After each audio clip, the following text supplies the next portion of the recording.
Jadi begini ceritanya. Lanjut cerita yang kemarin tentang Mbah Tar yang mengorbankan orang kepercayaannya untuk tumbal pesugihannya dia, yaitu anak dan istrinya Pak No. Nah, sebenarnya masih banyak keganjilan ataupun keanehan-keanehan yang bikin warga sekitarnya Mbah Tar ini makin curiga bahwa Mbah Tar ini benar-benar punya pesugihan. Salah satunya itu dari anak-anaknya Mbah Tar. Jadi Mbah Tar itu sebenarnya punya anak itu 4, 2 cowok dan 2 cewek. Yang cowok sudah menikah semua dan dia tinggal di luar kampung itu semua. Dan yang cewek ini tadinya yang paling bontot itu tinggal sama Mbah Tar, dan yang kakaknya dari cewek yang bontot ini tinggalnya sebenarnya berdekatan rumahnya sama Mbah Tar itu. Deket banget gitu loh. Berdekatan, berdampingan rumahnya.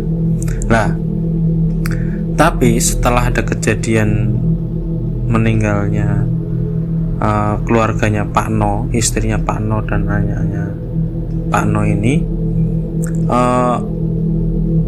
si anaknya Mbah Tar yang rumahnya bersampingan itu juga jarang di rumah. Akhirnya kalau ada orang datang ke situ mau ngasih sesuatu ataupun perlu sesuatu sama suaminya dia, itu nggak pernah ada, orangnya pergi. Lah, usut punya usut, ternyata dia sudah pindah ke desa suaminya. Jadi suaminya tuh juga nggak betah di situ, anaknya Mbah Tar juga di situ sudah nggak betah. Jadi dua-duanya itu, kalau cerita dari anaknya atau cucunya Mbah Tar ini yang saya kenal, dia cerita kalau ibunya itu sama bapaknya sering diganggu sama makhluk tinggi besar tapi warnanya hijau. Gak cuman sekali 2 kali. Anaknya tuh pernah cerita katanya ibunya lagi mandi, itu tuh tahu-tahu pintunya digedor gitu loh. Tapi pas ditanya nggak jawab. Paling dikiranya kan anaknya atau suaminya gitu kan. Lah pas dia habis mandi itu dia keluar. Lah pas keluar itu makhluknya itu berdiri di depan pintu kamar mandi. Takut banget nih mbaknya, si mbaknya. Kalau salah namanya Mbak Tun itu. Mbak Tunnya tuh ketakutan, teriak tuh. Datanglah suaminya, ditenangin gitu loh, dipeluk sama suaminya, ditenangin. Udah nggak usah takut. Nah udah. Nah itu berulang-ulang, suaminya juga kayak gitu. Lagi duduk di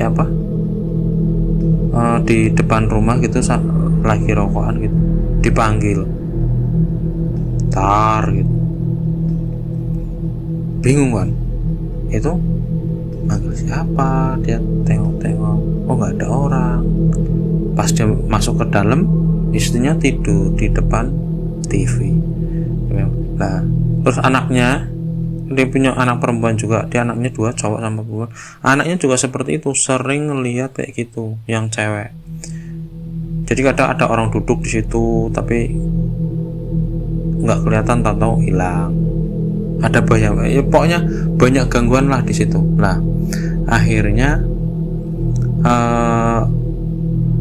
anaknya Mbah Tar ini pindah, bikin rumah lagi di kampung suaminya. Emang Mbak Tun juga ngomong sama orang-orang gitu loh. Ya iya, emang nggak betah di situ. Bahkan dia itu sudah bikin rumah di sampingnya Mbah Tar itu bagus, rumahnya udah jadi ditinggal, dibiarin aja sampai rusak, nggak pernah ditengok, nggak pernah dibersihin, nggak pernah apa. Dikiranya orang mungkin itu berantem sama adiknya kayak gitu, enggak. Dan si mbaknya itu juga ditanya kalau sama tetangganya, Mbak Turnya itu kalau ditanya sama teman-temannya gitu, ya enggak, emang nggak pernah ada masalah sama adiknya, cuman kayak gitu. Pokoknya kalau tinggal di situ dia merasa nggak nyaman, dia merasa takut, dia merasa dihantui gitu. Nah seperti itu. Dan nggak berapa lama Mbak Tun ini pindah, udah nggak tinggal di situ lagi, mungkin sekitar 1,5 tahun atau apa. Lah bapaknya Mbak Tun itu meninggal. Ya udah seperti biasa kan. Nah ini yang bikin keanehan itu, waktu mau selamatan 7 harinya suaminya Mbah Tar ini kan masak bikin selamatan kan, jadi ngundang ustadz untuk tahlil, ngundang masyarakat untuk tahlil, ngundang kiai gitu atau masyarakat sekitar, banyak yang diundang kan, hampir biasanya 1 RT, kalau di kampung 1 RT itu dipanggil untuk tahlilan di situ 7 hari. Dan ketika mau tahlilan itu kan biasanya kalau 100 hari itu kan 7 hari itu kan pulangnya dikasih selamatannya ya. Nah Mbah Tar ini nyuruh orang buat masakan, nanti masak buat selamatan, sama buat memberi makan sama ustadz ataupun orang yang ikut tahlilan di situ. Nah dia nyuruh namanya Mbah Yi, dia orang tukang masak terkenal emang di situ, di daerah situ tuh emang terkenal tukang bantuin masak. Kalau ada orang hajatan, Mbah Yi dipanggil, ada orang mau selamatan 100 hari, 1000 hari, Mbah Yi dipanggil. Lah di situ juga Mbah Yi dipanggil. Lah Mbah Yi biasa karena dia sudah sering masak di tempat mana, dia emang orangnya nggak begitu penakut lah, karena sudah biasa tahu di mana, dan dia udah berapa kali memang masak di tempatnya Mbah Tar ini. Nah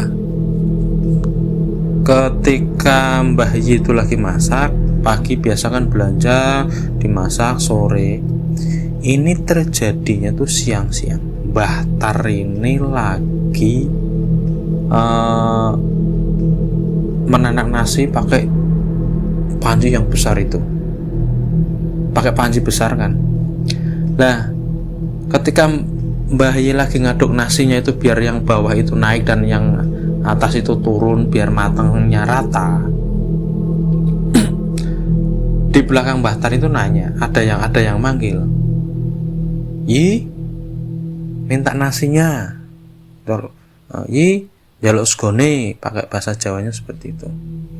Biasanya Mbah Yi karena lagi ngaduk nasinya itu berat, takut tumpah, dia nggak ngelihat sama orangnya yang minta. Dia bilang, belum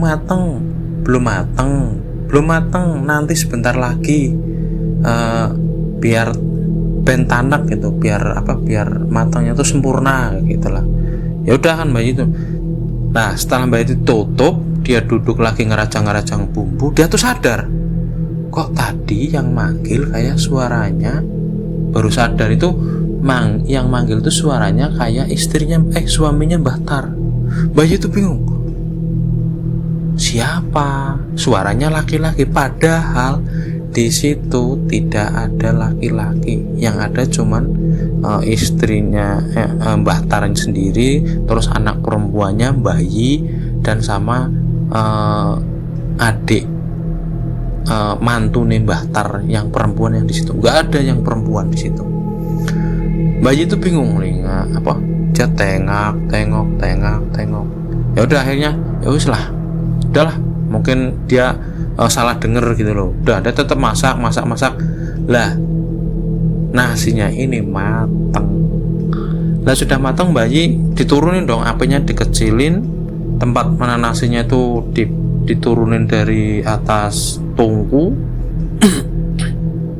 Terus nasinya tuh lagi dipindahin ke bakul, mau didinginin karena mau dibungkusin pakai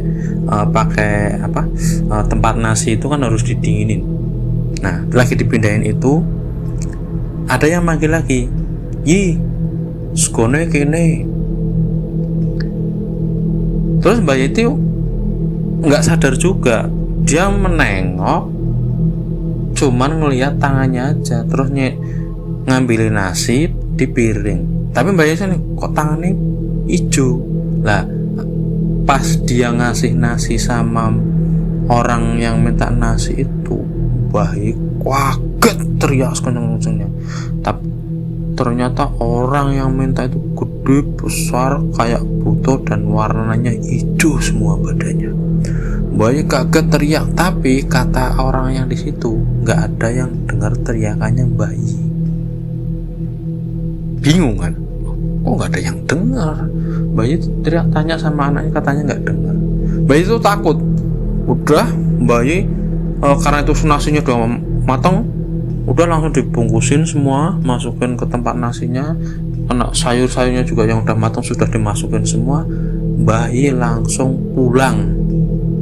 Padahal biasanya seperti itu, bayi itu akan dibawakan nasi buat keluarganya bayi yang di rumah, karena bayinya di situ dari pagi masak kan, di rumah nggak ada yang masak, biasanya dibawain nasi banyak, ya nasinya, ya sayurnya, ya lauknya itu biasanya dibawain. Ini bayi nggak mau bawa karena bayi bener-bener takut nanti dia seperti keluarganya Pak No.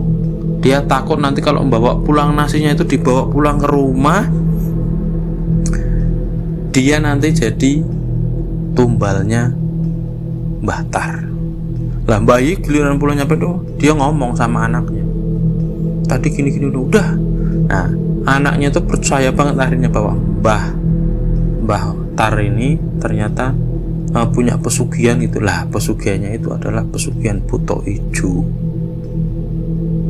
Ada orang ngaitkan, oh berarti keluarganya dari Pak No tuh meninggal karena dicekik lehernya sama buto ijo. Banyaklah rumor-rumor beredar kayak gitu.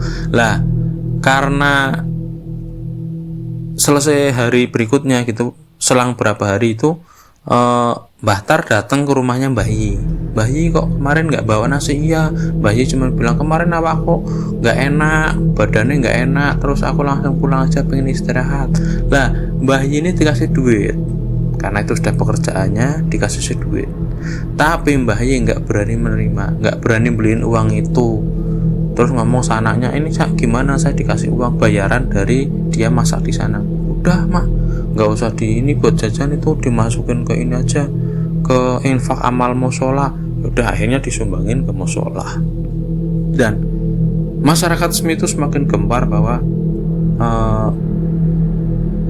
Mbah Tar itu memang punya pesugihan. Dan akhirnya banyak rumor juga bahwa suaminya itu karena sudah tidak bisa mencari korban untuk tumbalnya dia, akhirnya suaminya juga ditumbalkan. Dan kenapa anaknya Mbah Tar itu juga pindah ke tempat desa suaminya juga sebenarnya itu takut dijadikan tumbal sama ibunya gitu. Tapi nggak selang berapa lama Mbah Tar ini juga meninggal. Konon ceritanya, konon desas-desusnya bahwa pesugihannya itu sudah diwariskan ke anak laki-lakinya Mbah Tar yang tertua. Dan ceritanya masyarakat emang anaknya yang laki-laki ini sekarang kaya raya. Tapi ingat bahwa hal seperti itu hanya akan memperburuk iman kita kepada Tuhan. Jadi buat teman-teman, semoga ini menjadi inspirasi teman-teman tidak melakukan hal seperti itu, karena itu sangat dilarang sama agama, karena itu perbuatan syirik.